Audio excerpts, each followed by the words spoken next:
Hello everyone and welcome back to the Football Insider Gaming channel. I am Connor Bromley and today we are putting Kieran McKenna in charge of Manchester United because he is rumoured to be a potential new manager for next season at the club. Of course, Michael Carrick is the interim manager at the moment, but McKenna may be a more long-term appointment. So is he the man to bring Manchester United back to their former glory? Can he restore them to be the top team in England, the top team in Europe, and maybe even the top team in the world? We're going to simulate for the next 3 seasons to see how he gets on. If you enjoy the video, please leave a like, please subscribe as well. Let's go to Old Trafford to see how he gets on.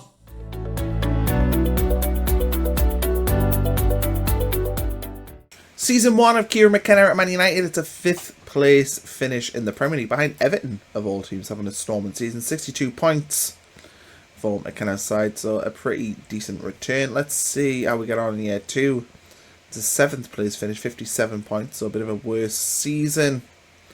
Everton dropping off a little bit as well in there, but yeah, a decent but not amazing season. Let's see how the final campaign went. It's a 6th place finish behind Brighton this time. So Man United definitely not able to break into the top group of Premier League teams, but steady. It's probably the best way of putting it. Just steady all round. Right, let's have a look. Is McKenna still the manager?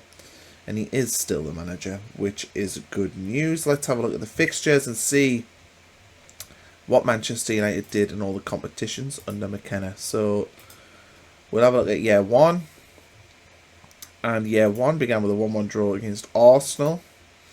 Progression in the Carabao Cup against Middlesbrough and Barrow in the 3rd round. A 2-0 win here. Lenny Yoro getting sent off.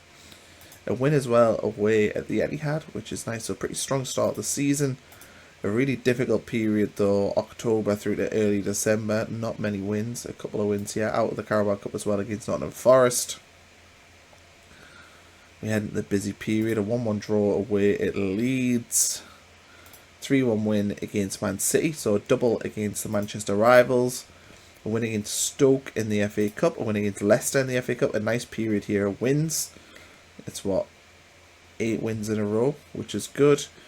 Through the FA Cup 5th round against Chelsea, but out of the quarterfinals against Arsenal, no real shame in that. And the season ends with a winless run of 4 games, including a defeat against Liverpool. Let's have a look at the following season with Champions League football. The season starts with a 1-1 draw against Everton. Knocked out of the Carabao Cup against Sheffield United, then losing in the league against them back-to-back. That's disappointing. A really, really bad September here. A draw against Liverpool at least, but yeah, not good. Plenty of defeats. 3-3 draw here with Sunderland, who are down to 10 men. Down to 10 men and score 3 goals. That's not good. A win against Bergamo in the Champions League though, and a period here of 5 straight draws, but then turning them draws into wins during the festive period. A 4-0 win against Inter Milan, which is nice. 1-1 draw against Man City here. FA Cup through the 3rd round against Crewe, and 2 wins in the Champions League to sign that off. But a bad period here into February out of the FA Cup, and in the round of 16, it's an exit, is it? No, it's not. It's progression against Napoli on penalties. And then through the Champions League quarterfinals against Borussia Dortmund. A win here against City as well. And then the semi-finals. Progression against Real Madrid. So we've made a Champions League final here with Kieran McKenna at Manchester United. And it is won on penalties against Arsenal. So Kieran McKenna, according to Football Manager, he doesn't do much in the league, but he does get Manchester United the Champions League, with Marcus Rashford scoring the all-important goal and Matthias Cunha scoring the important penalty. So there we go. That is a turn-up for the books. Right, let's have a look to see if he built on that. UEFA Super Cup was a defeat. Let's see if we can get a domestic trophy in here. Through against Fulham in the Carabao Cup, out against Nottingham Forest. Nice win against Newcastle at home 2-1. A decent November. No defeats here. And a couple of wins in the Champions League. A win against Arsenal 2-1. They must be sick of the sight of us. 4-1 Manchester Derby defeat. Though that is sandwiched between a 2-0 win against Barcelona and an Intercontinental Championship final win, which I suppose is nice. Into January, and through against Forest Green Rovers 4-0 in the FA Cup. Champions League, a couple of wins. Through the FA Cup in the next round against Swansea. We're going to go on another Champions League run here. Through against Atletico Madrid, but out against Bayern Munich. Before that, though, at least through to the FA Cup semi-finals with an exit against Brighton Hove Albion, and then 3 games without a win to end the season. But hey, you can't complain too much if you're Man United fan winning the Champions League, Champions of Europe. You definitely take that. Let's have a look at the transfers. So if we go to the current season, this is the business Man United actually did this past summer. So we'll skip ahead 1 year. Not much spent, 22 million. Fran Garcia coming in from Real Madrid. In terms of outgoings, it's basically Jadon Sancho of note going out to Atletico Madrid. In this past season, 103 million spent. Magaz Eklush comes in from Monaco. Callum Hudson-Odoi comes in. Liam Delap from Chelsea. Vicente Pizarro coming in from Colo-Colo. And in terms of outgoings, Lamens leaves.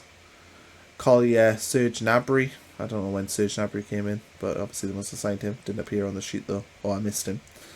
Let's have a look at the start 11 and see how all the players got on. Who's been the most important player. And in terms of most valuable player, it is Benjamin Sesko. Who is currently on the transfer list, but has done pretty well. 17 goals season 1, 27 season 2, 22 season 3. So Sesko has been a very important player. And Bumo, as you would expect, a big player, playing a lot of games of football. And Eklush, we saw them sign him from Monaco. Didn't play a ton though, just this, 7 games. Or 7 starts, 6 substitute appearances. Maybe he came in January. De Ligt still here. Fofana, who must have come in from Chelsea. Yeah, spent 90 million on him. He definitely didn't appear on the list. So that's a big transfer.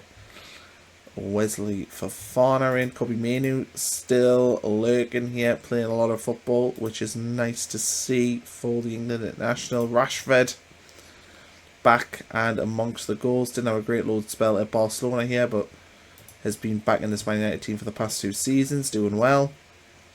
Ahmad, has he been getting the minutes? He's been a bit of a fringe player, which is a shame, as he is a very, very good player. And yeah, there we go. Matthias Cunha, let's have a look at him. Again, a bit of a fringe player, which is a shame, as he's one of the most exciting players in the Premier League.